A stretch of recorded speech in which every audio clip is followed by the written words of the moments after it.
ৰাইজ সজাগ হওক আহোয়া আহোয়া আহোয়া ৰাইজৰ বিলত কোনেও হস্তক্ষেপ কৰিব নোৱাৰিব ৰাইজৰ বিলত কোনেও হস্তক্ষেপ কৰিব নোৱাৰিব নচলিব নচলিব নচলিব নচলিব নচলিব।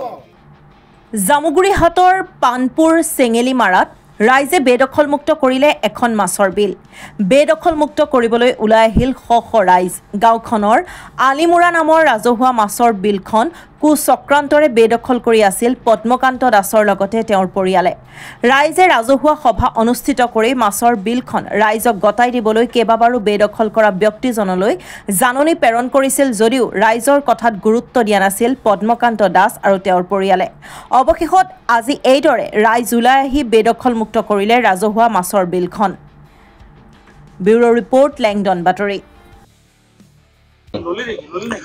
আজিৰ মূল বিষয়বস্তু হ'ল এই বিলখন আমাৰ ৰাইজৰ গাঁও উন্নয়নৰ তত্বাৱধানত নামঘৰ কমিটিৰ অন্তৰ্গত ৰাজহুৱা বিল।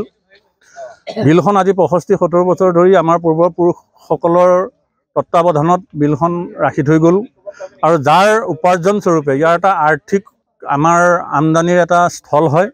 গতিকে যিটো আৰ্থিক আমাৰ উৎপাদন হয় ইয়াত বা আমি উন্নতিমুখী হওঁ, এই আৰ্থিক উপাৰ্জনৰ পৰাই আমাৰ নামঘৰ দুটাৰ সম্পূৰ্ণৰূপে কাম চলি আহিছে, উন্নতি সাধন হৈ আহিছে। এটা সময়ত আমাৰ বাঁহৰ খুঁটা খেৰী ঘৰৰ পৰা আৰম্ভ কৰি সেই নামঘৰকেইটা আজি পাকা ঘৰৰ ডাইনালুম টিঙলৈকে হ'ল আৰু গোটেই তলত ফ্ল'ৰৰ পৰা টাইলছৰ পৰা ধৰি হ'ল। সমস্তখিনি আমাৰ তাৰমানে চৰকাৰী অনুদানো পাইছোঁ তাৰ মাজতে। তাৰ উপৰি ৰাইজৰ উন্নতিৰ টকাৰে নামঘৰকেইটা আমাৰ তাৰমানে সাৰা হৈছে আৰু বিলখন আমাৰ বিক্ৰী কৰি যিটো উপাৰ্জন হয় সেই উপাৰ্জনৰ টকাৰে নামঘৰতো খাটে, দুটা নামঘৰত। আৰু ল'ৰা ছোৱালী পঢ়া শুনাৰ ক্ষেত্ৰতো আমি সহায় কৰোঁ, বেমাৰীৰ ক্ষেত্ৰতো সহায় কৰোঁ বা অন্যান্য গাঁৱৰ যিবিলাক তাৰমানে অনুষ্ঠান প্ৰতিষ্ঠান হয় তাতো আমি সহায় সহযোগিতা কৰোঁ ৰাইজৰ এই আৰ্থিকৰ টকাৰ সৈতেই।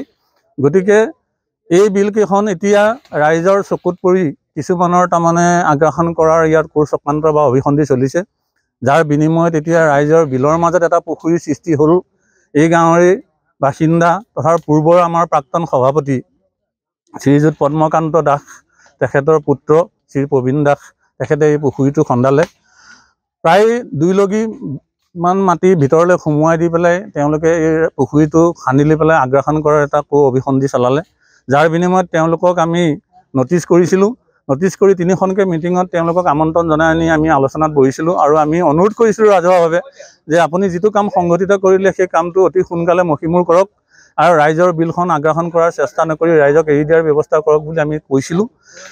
তেওঁলোকে কৰি দিম বুলি কৈ লৈ পেলাই প্ৰায় 1 মাহ 1.5 মাহ পিছুৱালে।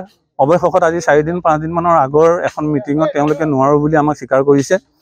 সেই ৰাজহুৱা সভাতে আমি সিদ্ধান্ত গ্ৰহণ কৰিলোঁ যে তেওঁলোকে যদি কৰি নিদিয়ে, গতিকে আমি ৰাইজৰ চূড়ান্ত সিদ্ধান্ত হিচাপে গ্ৰহণ কৰি আজিৰ তাৰিখত আমি এই বিলখনৰ পুখুৰীটো এভেকশ্যন কৰাৰ সিদ্ধান্ত গ্ৰহণ কৰিলোঁ আৰু ৰাইজক সকীয়াই দিয়া হ'ল। ৰাইজ হাত উজান দি পেলাই আজি সকলো দলে বলে ভক্তপ্ৰাণ ৰাইজকে ধৰি যুৱক সমস্তখিনি ওলাই আহিছে আৰু ইয়াত আজি হজত লাগি পৰিছে।